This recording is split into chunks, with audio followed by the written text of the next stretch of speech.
कहा है कि देश बेहद आर्थिक संकट से गुजर रहा है और इस वजह से उन्होंने देश के लोगों को अपील की है ये 7 स्टेप उठाने के लिए, ये 7 कदम उठाने के लिए। एक तो ये कि वर्क फ्रॉम होम करो, सोना खरीदना बंद करो, कम से कम सोना खरीदो। तीसरा, तेल की बचत करो, पेट्रोल डीजल की, पब्लिक ट्रांसपोर्ट इस्तेमाल करो। चौथा, फर्टिलाइजर्स का कम से कम इस्तेमाल करो, नेचुरल फार्मिंग करो। पांचवा, फॉरेन प्रोडक्ट्स कम से कम इस्तेमाल करो और फॉरेन एक्सचेंज बचाओ। छठा, कुकिंग ऑयल कम से कम इस्तेमाल करो। और सातवां, फॉरेन ट्रैवल बंद करो, विदेशों में जाना बंद करो। हमारे देश 1950 के बाद से अभी तक ऐसे कई समय आए जब देश अलग अलग संकटों से गुजरा। कभी अलग अलग देशों से युद्ध हुआ, चीन से, पाकिस्तान से, आर्थिक मंदी से भी गुजरा। लेकिन इतने कठोर कदम आज तक कभी किसी प्रधानमंत्री ने देशवासियों को लेने के लिए नहीं कहे। मुझे याद है लाल बहादुर शास्त्री जी ने भी देश के लोगों से अपील की थी, इंदिरा गांधी जी ने भी एक समय सोना ना खरीदने की अपील की थी, अलग अलग अपीलें की थी अलग अलग प्रधान। इतनी कठोर अपील, इतनी सारी 7 इतने बड़े कदम आज तक कभी किसी ने नहीं लिए। पूरा देश इस वक्त सदमे में है। तो मेरी 3 गुजारिश है प्रधानमंत्री जी से। एक तो ये कि अगर आपने इतने कठोर कदम उठाने के लिए कहा है तो इसका मतलब अर्थव्यवस्था का काफी ज्यादा बुरा हाल है और या आने वाले समय में और भी ज्यादा बुरा हाल होने का अंदेशा है। देश ये जानना चाहता है कि हम कहां खड़े हैं।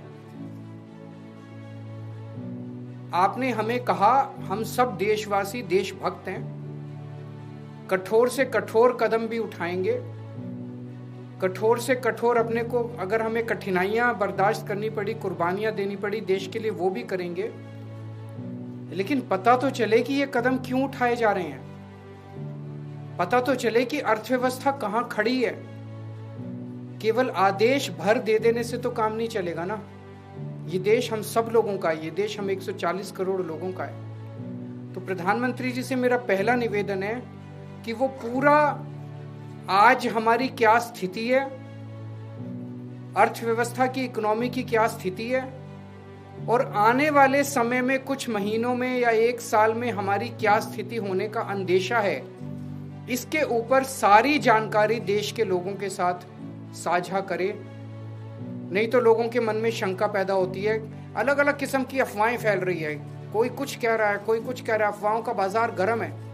ये अर्थव्यवस्था के लिए अच्छा नहीं है, अर्थव्यवस्था के कॉन्फिडेंस के लिए अच्छा नहीं है। दूसरा, हम सब जानते हैं कि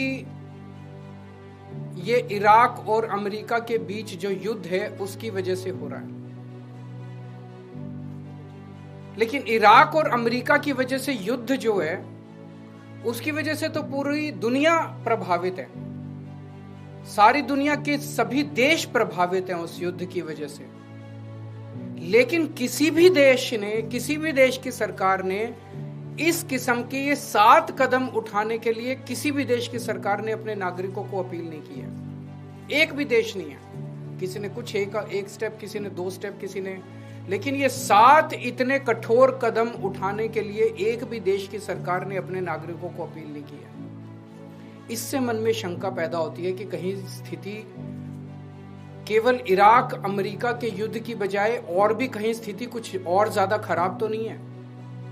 हमारा देश किन परिस्थितियों से गुजर रहा है। तो दूसरी मेरी मोदी जी से प्रार्थना है कि देश के लोगों को बताए कि जो कदम किसी भी देश ने नहीं उठाए, सभी देश प्रभावित हैं, ऐसे कठोर कदम केवल भारत देश को उठाने की क्या जरूरत पड़ी, इतनी ज्यादा क्या खराब स्थिति हो गई। और तीसरी बात, इसका सारा बोझ मिडिल क्लास पे क्यों डाला जा रहा है? फॉरेन मत जाओ, फॉरेन प्रोडक्ट्स मत खरीदो, सोना मत खरीदो, पेट्रोल डीजल गाड़ी मत इस्तेमाल करो, वर्क फ्रॉम होम करो, पब्लिक ट्रांसपोर्ट केवल और केवल इन सारे कदमों से केवल मिडिल क्लास बहुत देशभक्त है। जरूरत पड़ेगी किसी भी हद तक मिडिल क्लास देश के लिए कुछ भी करेगा, लेकिन केवल मिडिल क्लास क्यों? सबसे पहले अगर कुर्बानी देनी चाहिए थी तो देश की सरकार को कुर्बानी देनी चाहिए थी। देश की सरकार अपने खर्चों के ऊपर, अपनी कंज्यूमर जो कंज्यूम करते हैं अपने खर्चों के ऊपर, देश की सरकार सबसे पहले कटौती करती। देश की सरकार ने कोई कटौती नहीं की। उसके बाद देश के प्रधानमंत्री और सारे मंत्री मिलकर अपने अपने खर्चों पे और कंजम्पशन पे कटौती करते। उन्होंने भी कोई कटौती नहीं की। सब खुले घूम रहे हैं, विदेशों में भी जा रहे हैं, गाड़ियां भी खूब इस्तेमाल कर रहे हैं, हवाई जहाज सब हो रहा है, सोना भी खूब खरीद रहे होंगे। उसके बाद अगर बनता था तो अफसरों के ऊपर, अफसरों से उम्मीद की जाती कि अफसरशाही जो है वो कुछ कुर्बानी करेगी।